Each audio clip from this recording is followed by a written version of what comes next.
Hello guys, T-Reaper here, and today I'm going to be talking about neurofibromatosis, which I brought it up in the last video but didn't really explain it.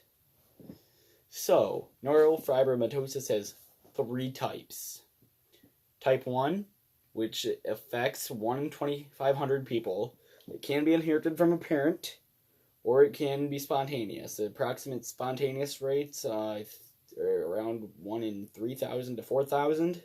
Uninherited, if you have a parent with it, just a singular parent, there's a 50% chance you can inherit it, or both your parents have it, there's a 75% chance you can inherit it. I'm not too sure on type 2 or schwannomatosis. They have the same inherited or spontaneous, though. But type 2 is 1 in 2,500, or not 2,500, 25,000, and schwannomatosis is 1 in 40,000. So there are many qualifiers for neurofibromatosis type 1, and you only need 2 to be diagnosed. So you have a parent, child, sister, or brother with a confirmed diagnosis. So I don't have a relative with it. I don't know anybody with it other than people I've met through these organizations. I mean, I do know a lot of people with it, but not anyone with it that is outside of these neurofibromatosis organizations. Bowing of a bone, which my right tibia is bowed. 6 or more All-A spots with 5 millimeters or more on a child, or 15 on an adult. And there's Lish nod. Well, first of all, All-A spots are they look like little coffee spills on a person, like they're birthmarks almost. And then Lish nodules, which is abnormal discoloration of the eye, which you can kind of tell I have them. Not really in the video, but you can tell I have them. And then Lish nodules. Oh, I already said that. Abnormal freckling in the armpit or groin area. And then 2 or more neurofibromas on the body, which I have a lot of them, or one, or any type of plexiform neurofibroma, which I do have a giant, well, neurofibroma is more commonly known as a tumor. And then some things about neurofibromatosis: 1 in 4 have autism, and I'm in that 1 in 4.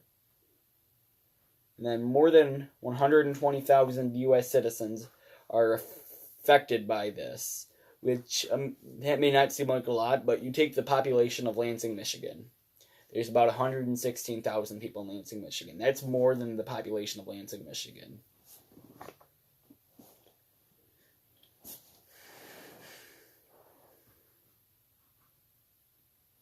Okay, and I'll go into detail on how it's affected me. So when I was 4 years old, I had a bone length discrepancy. My left leg was a lot longer than my right leg, so they had to put a giant crank on my right leg, and it had to be extended by 1/4 millimeter 4 times a day to extend it by 1 millimeter per day. It was very painful. I was only 4 years old, so I don't remember barely any of it, other than a giant crank being in my leg. When I was 6, I had 2 growth plates put in my left leg because the right leg got a lot longer. Wait, no. They wanted to that's not it. They wanted to slow down the growth rate of my left leg so my right leg could catch up. When I was 7 years old, they cut a piece of my left femur out, about that much, and they turned my left leg inward so I wouldn't, because I walk like this, like my feet always turn in when I walk, and they should be straight out.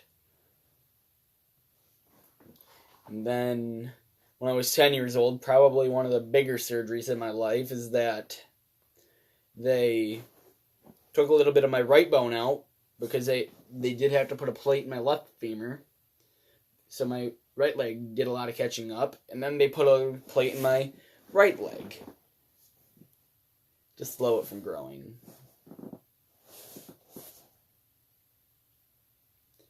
And then they put another plate in my left tibia, I think it is. Which is, all of this was very painful. And then that surgery did not go well. My right tibia started to bow. So they had to straighten out my right tibia, which I intentionally made it so my family and I decided to have my major surgery in the beginning of March that year, because I was in 4th grade at the time. I didn't want my summer to be completely ruined. I missed about 2 months of school. I was homebound, so I still got all my work done. And then, a month after I returned to school, I found out I needed surgery again. So, that ruined my summer. And, which that's the straightening of the right tibia. And then, I went to, about a year or two later, I had the plates that I got in when I was 6 removed. Then when I was 7th grade, it was a cold March morning, and I'm very surprised they didn't cancel school that day. I broke my left leg, my left femur, pretty much in half. I think it's due to the plate that was still there, which they got rid of that plate and they had to put a new one in, because I needed surgery, and it was a very painful day. And that pretty much wraps it up. So yeah, that's basically what neurofibromatosis is and my story on it. So now that you have a better understanding of it, that's what I'm donating to end that terrible thing. So this is T Reaper signing out.